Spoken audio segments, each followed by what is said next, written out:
Satu, alladzina hum fi salatihim khashi'un. Syarat pertama, kalau ingin mendapatkan surga Firdaus tadi dan kebahagiaannya diturunkan ke bumi, dibawa sampai mati, masuk ke alam kubur lebih bahagia lagi, maka amalan pertama untuk melatih menguatkan iman itu, coba berlatih untuk menunaikan sholat dengan khusyuk. Kalau Anda kerjakan benar sholat ini, maka apa yang Anda dapatkan? Teman-teman ingat betul, saya mau tanya sebentar. Keabadian yang abadi disebut dengan sa'id. Kalau kita ingin turunkan ke dunia percikannya kita dapatkan, usahanya disebut dengan apa? Masih ingat? Aflah itu kalau didapatkan, kata dasarnya apa tadi? Falahun. Lihat baik-baik. Kata Allah dalam Al-Quran tadi, kalau ingin mendapatkan falahun, amalan pertama sholat. Makanya ketika dipanggil sholat, kalimat falah dilekatkan pada panggilan sholat. 5 kali diingatkan. Begitu muadzin kemudian azan memanggil Anda, hayya 'alas shalah. Anda bertanya, ya Allah kenapa kami mesti sholat? Dijawab, hayya 'alal falah. Yuk, pagi yuk. Yang sejati datang sini. Belum dapat sujud, belum dapat ruku, saya berikan. Makanya ketika orang sholatnya benar, dia akan mendapatkan 5 keutamaan. Saat di dunia nih, belum ke akhirat, 5 keutamaan yang tidak diberikan pada orang yang tidak sholat. Atau orang sholat tapi sholatnya nggak khusyuk. Sebab syarat mendapatkannya khusyuk. Alladzina hum fi sholatihim khasyi'un. Bukan alladzina hum fi sholatihim saja, tapi ada kalimat khasyi'un. Artinya yang tidak khusyuk saja nggak akan dapat, apalagi yang nggak sholat. Apa yang 5 ini? Lihat baik-baik. 1, orang yang sholatnya benar, pertama kali sebelum mendapatkan kebahagiaan hakiki dari Allah Subhanahu wa Ta'ala, akan dirubah dulu perilaku hidupnya menjadi perilaku yang lebih baik. Kalau orang itu sholatnya benar, maka sholat itu akan melatih dia untuk berubah, bertransformasi jadi orang baik. Itu ada di Quran surah ke-29 ayat ke-45. Innas sholata tanha anil fahsya'i wal munkar. Sumber keburukan cuma 2, kalau bukan fahsya itu munkar. Maaf, pornografi, porno aksi, LGBT, kata-kata jorok, kotor itu fahsya. Di orang sholat kata Allah mustahil berkata-kata kotor. Orang sholat tidak akan pernah mencela. Orang sholat tidak punya kata-kata jorok. Jadi kalau ada sekarang orang yang sholat senang mencela orang lain, itu berarti ada masalah dalam sholatnya. Dan dia belum dijamin sebagai ahli surga terbaik. Dan hidupnya nggak bahagia. Nggak bahagia. Aneh nih. Sholat tapi senang celah orang. Aneh. Aneh. Yang paling bahaya adalah menikmati celahannya. Itu yang paling aneh. Anda ngaji. Anda ikut taklim. Taklimnya sesuai Quran, taklimnya petunjuk sunnah. Anda sholat, Anda puasa, tapi Anda masih senang mencela orang lain dan menikmati celahan itu. Kalau nggak mencela, kayaknya nggak komplit kehidupan. Maka ada yang salah dengan ibadah Anda. Ada yang keliru. Karena mustahil taat bertemu dengan maksiat, itu mustahil. Mungkar, keburukan yang diingkari oleh hati, sumbernya nafsu perut dengan akal. Bohong, mencuri, menipu, membunuh, merampok, membegal, mabuk dan sebagainya. Itu namanya mungkar. Orang sholat gak mungkin mengerjakan mungkar. Jadi kalau sholat kita benar, cukuplah Anda sholat, maka Anda akan jadi orang baik. Makanya kata Nabi, Anda punya anak dari kecil ajarin sholat. Sholat, kalau naik jadi balik, kerjakan terus. Kasih pelajaran membuat dia mengerti. Kalau masih susah, berikan pelajaran. Ini sering diterjemahkan dengan memukul. Mukul di Arab beda dengan konteks mukul sekarang. Mukul di Arab tuh ngasih pelajaran supaya ngerti. Anda bisa terjemahkan dengan konteks lain. Uang jajannya tahan, yang kesukaannya simpan dulu. Bisa dengan konteks kekinian, tapi poinnya kenapa anak Anda dari kecil ajarin sholat, sampai kenalkan dengan masjid, ajari 3 tahun bawa ke masjid, kenalkan dengan masjid, gak ada masalah lari-lari itu sebelum waktu sholat. Kenalkan dulu. Dulu orang-orang tuh begitu, sebelum waktunya dikenalkan, jalan, begitu lari, biarin dulu. Setelah itu diberi pengertian, nah ini bukan tempat berlari, yang berlari di sana nanti, yang di sini nanti akan ada orang-orang baik semuanya. Terus Anda lihat berbaris, baris rapi. Kalau pengen baik ikutan baris nanti. Terus nanti ada yang mimpin di depan, namanya imam. Imam itu siapa ya? Tetangga kita bukan yang Pak Imam, bukan. Bukan. Kalau tetangga kita namanya Imam S. Arifin. Kalau yang ini imam sholat namanya. Imam sholat itu nanti akan pimpin menyembah Allah. Allah siapa ya? Allah itulah yang memberikan ayah rizki. Allah itu yang memberikan ayah rizki sehingga bisa beli tobot buat kakak, beli robokar poli, ini yang poli, ini yang embers, ini yang heli, ini dulu kakak semuanya tuh yang kasih Allah. Nanti kalau kakak bagus bisa ikut rapi di sini, Allah akan senang, akan ditambah lagi oleh Allah. Oh begitu ya, datang begitu caranya. Ini bukannya waktu sholat belum dikenalin tadi bawanya main-main di masjid. Bahkan ada yang agak repot lagi, di rumahnya susah diatur, dibilang, kamu ini susah diatur, main sana ke masjid, disuruh main, ya main di masjid. Yang salah bukan anaknya, orang tuanya.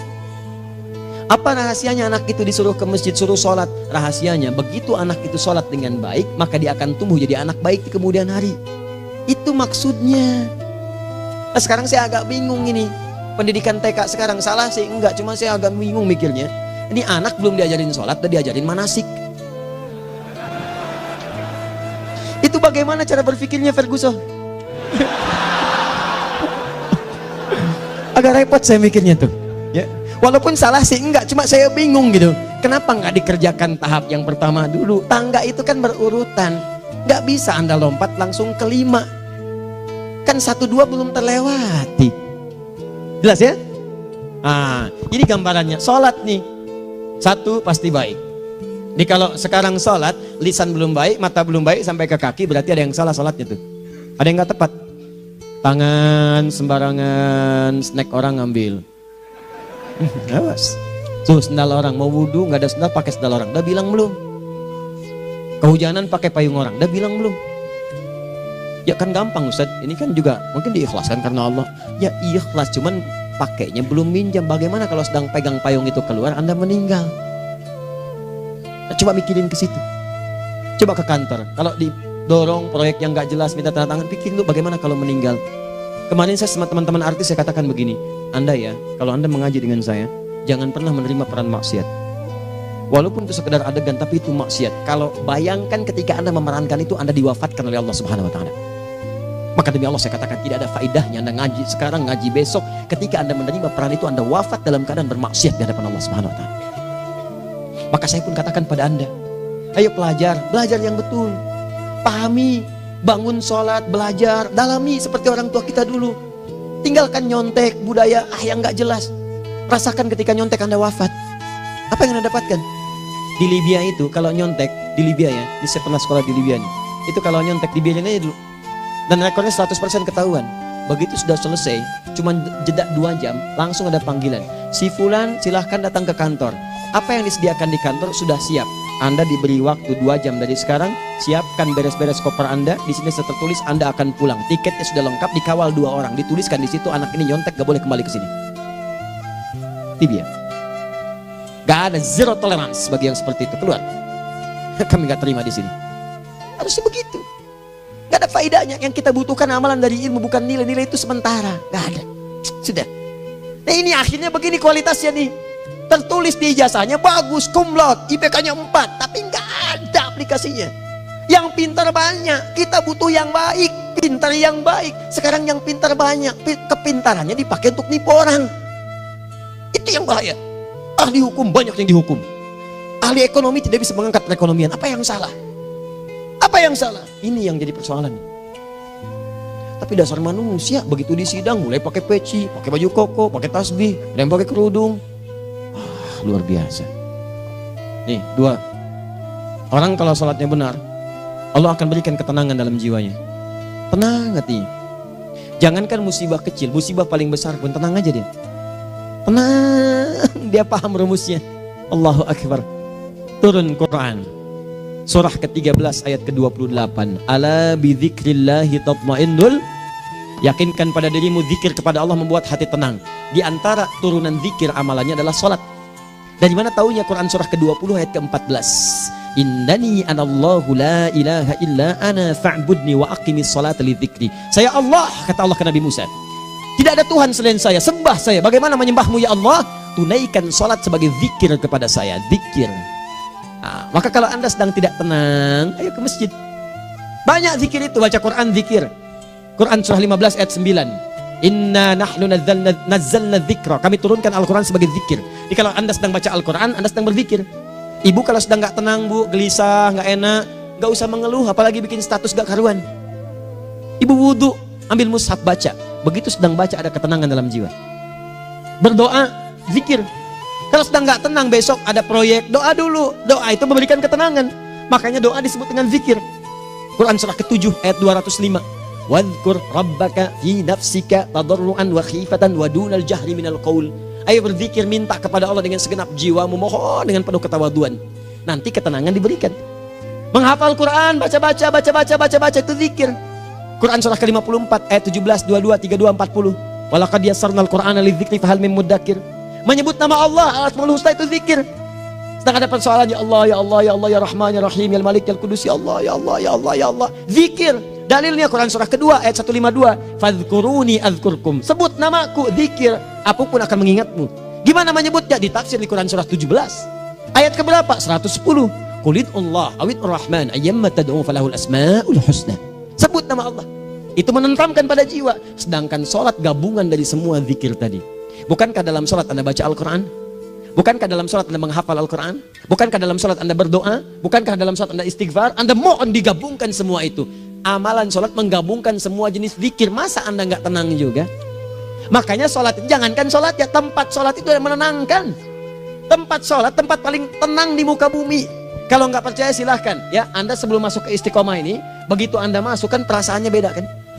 Lain. Silahkan cek, kalau cari ketenangan datang ke masjid. Masuk, wudhu masuk, sholat 2 rakaat, tenang.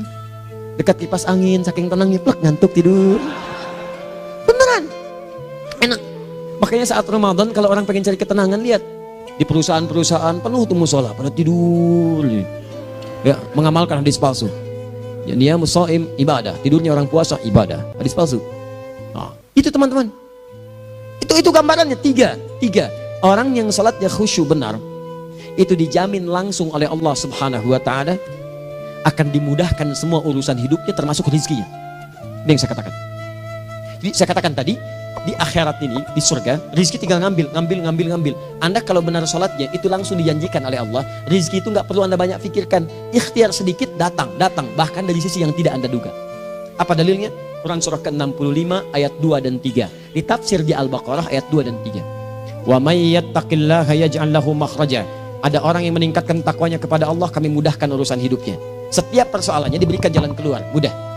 Solusi. Setiap ada problematika, ada solusi. Wa yarzuqhu min haitsu la yahtasib.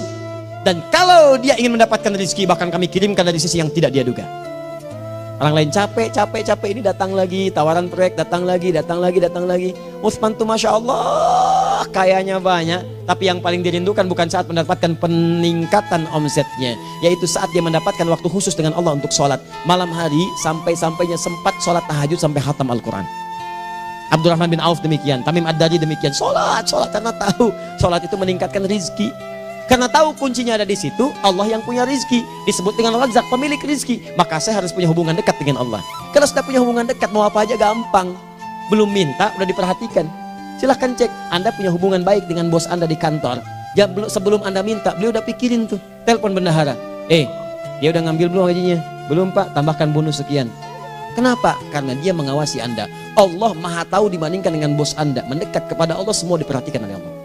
Siapa orang takwa itu? Kalimat takwa pertama di Al-Quran Al-Baqarah ayat 2, amalannya ayat 3. Dzalikal kitabu la raiba fihi hudal lil. Siapa mutakin itu? Ayat 3-nya. Alladzina yu'minuna bil ghaib wa yuqimunas shalah. Nih, gampang. Kalau pengen mudah hidupnya gampang. Biaya nggak mahal, tenaga nggak banyak, tingkatkan takwa nih. Jadi kalau hidup Anda masih susah, di kantor champion, di rumah tangga bermasalah terus, atau sebaliknya, maka boleh jadi kalau gelar Anda tinggi, harta Anda banyak, tapi selalu punya masalah. Bukan Anda kurang hebat, bukan Anda kurang kedudukan, bukan Anda kurang kaya, Anda kurang takwa. Dan yang paling dahsyat, mungkin sholat Anda belum berkualitas. 4. Orang yang sholatnya benar, khusyuk dia.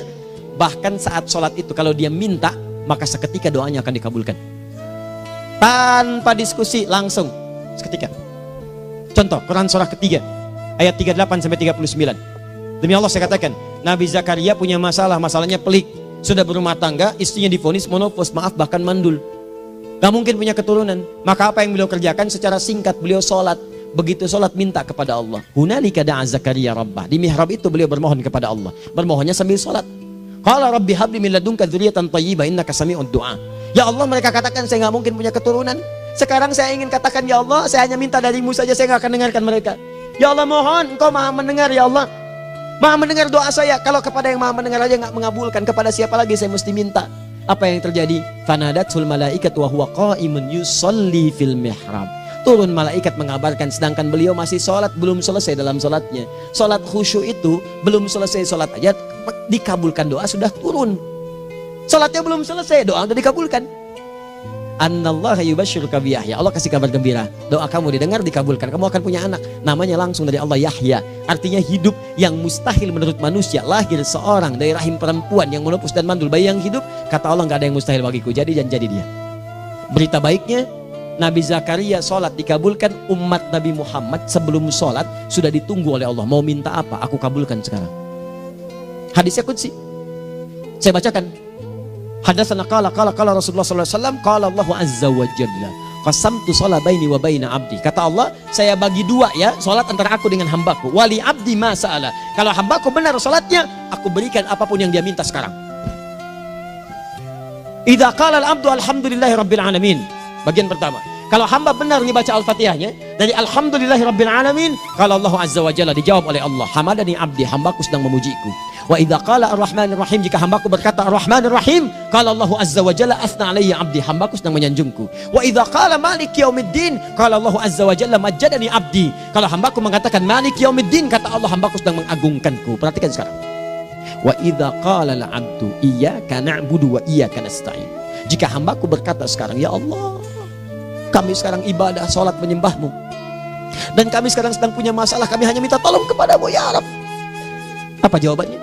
Beda dengan sebelumnya. Kata Allah, hadza baini wa baina abdi, inilah perjanjian antara aku dengan hambaku. Wali abdi, kalau hambaku benar khusyuk sholatnya sampai detik ini, baru sampai Al-Fatihah itu pun belum tuntas, baru sampai Al-Fatihah itu pun belum tuntas. Kalau benar bacaannya betul, sholatnya dari takbir sampai dengan selesainya, sampai ayat itu, iyyaka na'budu wa iyyaka nasta'in, kata Allah, masalah apapun yang dia minta sekarang aku akan kabulkan.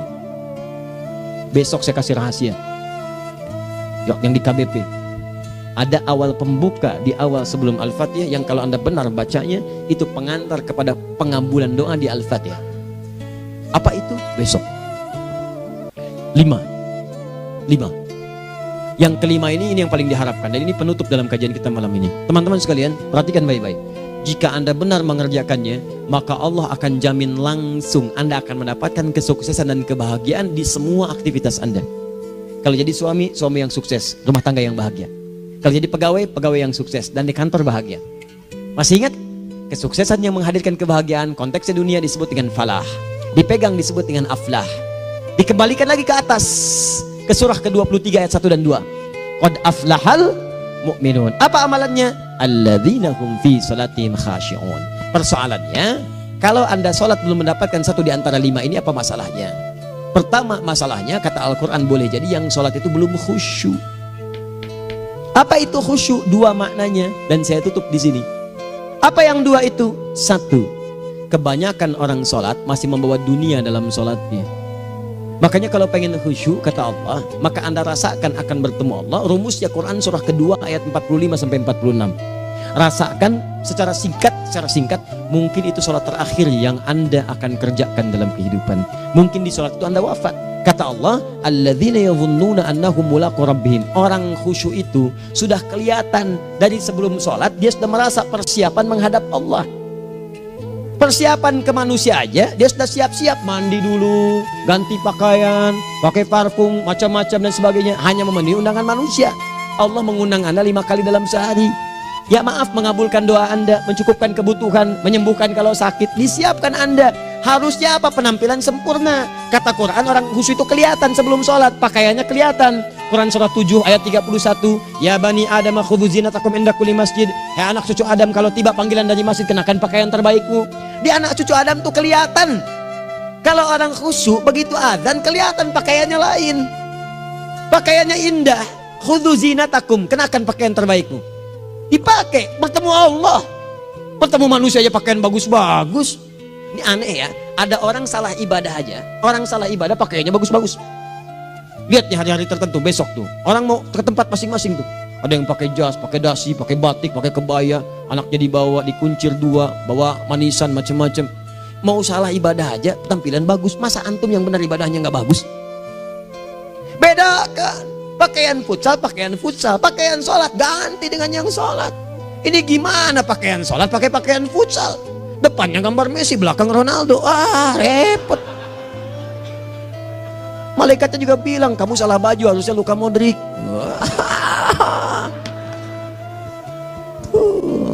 Hafal saya. Nah, yang mau tanya apa? Mourinho dipecat saya tahu.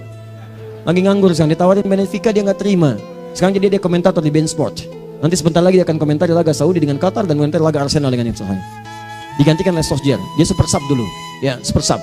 Ya, the baby assassin, ya pembunuh yang berwajah baby face. Masuknya di akhir-akhir, gol. Sekarang melatih dia 5 kali kemenangan, belum kalah sama sekali. Saya hafal itu. Tapi masih di urutan ke-6, tapi jaraknya ke yang keempat itu tinggal 3 poin lagi. Hafal saya. Liverpool tahu cuma 4 poin sekarang bedanya, kemarin 7 kalah 2-1 sama Manchester City. Walaupun banyak analisis yang menyebutkan mungkin itu diberikan saja gitu kan, karena ada yang lain-lain. Hafal kedua Manchester City. Hafal saya. Ayo mau tanya apa lagi? Tottenham Hotspur ke bawahnya, ada Chelsea, ada Arsenal, baru kemudian Manchester United. Liga Italia, wah udah gak kekejar Juventus. Ya, apa lagi? Dan seterusnya lah. Gak ada ujungnya bahas yang begituan. Jelas ya? Maksud saya, Anda tanya itu saya jawab. Tapi tidak menghilangkan ibadah kita yang lain. Dan apa ruginya? Ya tahajud dah. Apa yang bisa dikerjakan besok, lihat besok. Ya kan tahajud kan bisa besok. Ada orang tahajud jam 10 pagi? Gak ada. Lebih baik Anda kerjakan malam tahajud. Yang tidak bisa dilihat malam bisa dilihat besok. Cara berpikirnya bagaimana kalau besok meninggal? Gak kesampaian teman-teman sekalian. Gak kesampaian. Nah maka dari itu, Anda kalau mau ada panggilan sholat, siap-siap baju yang bagus. Itu sempurnakan. Anda panggilan orang mandi, panggilan Allah, buka Quran surah 5 ayat 6, sempurnakan wudu. Ya ayyuhalladzina amanu idza qumtum ila shalah faghsilu wujuhakum, wudu yang baik.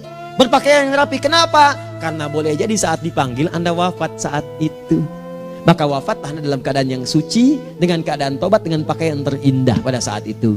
Yang kedua, maaf, orang-orang kurang khusyuk itu saya tutup. Yang kedua itu karena kebanyakan orang sholat tidak paham, tidak mengerti apa yang dibaca dan dilakukan dalam sholatnya. Jujur pada diri sendiri, jawab pada diri Anda. Sampai sekarang Anda sholat, berapa persen bacaan sholat yang Anda pahami? Jangan-jangan selama ini Anda sholat ribuan kali sujud, ribuan kali ruku, gak ada yang paham yang dibaca. Sekian persen yang paham, bagaimana sholat Anda bisa khusyuk? Pekerjaan Anda dipahami, urusan akhirat Anda gak dipahami. Di mana cara berpikirnya? Aku yang bagaimana atau engkau yang harus bagaimana? Ya, coba berubah. Nah ini baru satu amalan, belum yang lainnya. Ada 5 amalan lagi yang kalau kita bisa turunkan itu, selain sholat yang khusyuk, maka jaminan tadi akan datang. Baru sholat khusyuk aja 5 datang, apalagi ditambah dengan 5 amalan lainnya lagi. Demi Allah saya katakan, dunia kecil sekali, gak ada nilainya. Akhirat aja enak, nikmat. Saya ketemu Ustaz Arifin beberapa waktu lalu, dan kita doakan semoga Allah berikan kesembuhan, kesehatan. Saya datang, biasa kita ada berdoa, duduk. Bang istirahat, bang butuh istirahat, umat udah nunggu. Dah gak usah mikir yang lain, karena beliau cerita masjid, cerita zikro, cerita mana. Ya insya Allah. Nitipin ini, nitipin itu dan seterusnya. Dan yang paling indah adalah, bang kita saling panggil weekend. Nikmat, gak ada yang senikmat ini. Zikir, Allah, doa. Nah bayangkan sakit tapi masih nikmat gitu. Nikmat. Iya bang, saya paham. Istirahat dulu. Banyakkan nanti orang jengkuk. Saya pamit dulu ya, supaya bisa istirahat, supaya tenang. Lama kita pegangan tangan, ngobrol, saling mendoakan. Itu nikmat. Dan cara berpikirnya kalau sudah pakai iman, semua nikmat. Ada uang nikmat, gak ada uang nikmat, sakit nikmat. Karena cara berpikirnya lain. Nanti kita bertemu lagi, saya terangkan pada Anda. Dan saya contohkan satu kisah. Bahkan ketika ada orang yang diuji Allah dengan ujian yang sangat luar biasa, yang menurut sementara orang itu ujian sangat luar biasa menggetarkan jiwanya dan susah untuk bertahan, tapi orang ini nikmat saja menjalaninya. Nikmat. Ada yang di rumah tangga, ada yang di macam-macam. Contohnya banyak. Satu contoh saya berikan di malam ini. Sekali suami istri, wah luar biasa. Istrinya itu cerewetnya Pak, bukan cuma cerewet, ngeselin bagi suaminya. Maaf Bu ya, bukan ibu maksudnya. Jadi semua yang dikerjakan suami salah. Pengen mangga, ayah kalau kita sekarang dibeli mangga. Kenapa mangga yang ini? Saya pengennya mangga yang lain. Belikan mangga. Kenapa beli mangga aja? Jeruknya mana? Jeruk. Semua. Pokoknya semua yang kerjakan suami salah. Tapi suami tidak pernah mengeluh. Ini kerjakan, itu kerjakan. Satu kali, perhatikan cara memandangnya. Ketika iman sudah masuk ke dalam jiwa. Kata temannya, akhi, istri kamu ini begini, nyusahin kamu. Kenapa kamu gak cari yang lain? Kan gampang ada syariat. Udah pisahin aja, cari yang lain. Kamu tenang ibadah. Apa jawabannya? Hey, Allah sudah turunkan surga ke saya lewat dia. Kenapa kamu meminta saya untuk menjauhinya dan meninggalkan surga saya? Di cara melihat dia, bukankah ketika ada berbagai keluhan saya sabar? Bukankah sabar mendekatkan saya ke surga? Allah kirimkan tipikal istri seperti ini supaya mendekatkan saya ke surga. Dengan itu kan saya banyak pahala. Saya sabar, pahala banyak. Sudah Allah berikan pahala kepada saya. Kamu malah nyuruh saya untuk berpisah dengan pahala itu. Perhatikan cara berpikirnya. Indah. Kalau rumah tangga seperti ini semuanya enak gitu. Suaminya biasa-biasa, istrinya cantik, luar biasa. Begitu berdandan kelihatan, kata suaminya, Masya Allah, wajahnya tak berpaling, mata tak berkedip. Kata istrinya, ya zauji madzabik, sayang kamu kenapa? Allah syakiran lillah bihadari. Demi Allah, aku bersyukur mendapatkan istri secantik kamu. Kata istrinya, nahnu fil jannah zauji, kita berdua di surga. Kata suaminya, kok bisa begitu jawabanmu? Iya, kamu bersyukur dengan keadaanku, aku bersabar dengan keadaanmu. Catat. Bukankah orang syukur dan sabar di surga? Tuh lihat, canda-canda orang-orang soleh itu begitu. Nikmat ketawa walaupun nyelekit di hati. Cuman bawaannya enak gitu. Nah, nanti itu ada tuh, nanti saya turunin tuh. Yang di rumah tangga, yang ini, yang itu nanti. Kapan? Pertemuan berikutnya. Ya, jadi kita cukupkan dulu di malam ini apa yang kita pelajari supaya nanti nggak terlampau banyak kita dapat materi. Cuma sayang sedikit mengamalkan. Saya sudah tuangkan di sini. Banyak saya tuliskan termasuk di keluarga, di macam-macam. Ini saya tulis tapi silahkan Anda baca. Kalau ada manfaat silahkan dapatkan. Kalau ada yang kurang silahkan sampaikan untuk dikoreksi. Semoga Allah muliakan kita semua insya Allah. Sekali lagi, perbaiki hidup. Jangan banyak mainnya. Dan sudah, jangan banyak membuang dengan yang sia-sia apapun yang dihadapi. Sekali lagi, tolong jaga kondusivitas, bantu negara kita, ketertiban, keamanan. Kalau saya menyampaikan sesuatu ada singgungan dengan yang kekinian, itu maksudnya koreksi masukan-masukan supaya diperbaiki. Tapi tetap dalam urusan pemilihan kita punya pilihan masing-masing yang tidak boleh dipaksakan. Jelas ya? Baik, jadi ya saya sampaikan sekali lagi. Pertama, pilih mana? Anda dipaksa harus ikut, atau yang kedua, kita bebas memilih sesuai. Dah. Sudah ya. Jadi kita akhiri. Subhanakallahumma bihamdika asyhadu an la ilaha illa anta astaghfiruka wa atubu ilaik. Wa akhiru da'wan alhamdulillahirabbil alamin. Berjumpa besok sesi terakhir fikih ikhtilaf di Masjid Ar-Rahman Kota Baru Parahyangan. Assalamualaikum warahmatullahi wabarakatuh.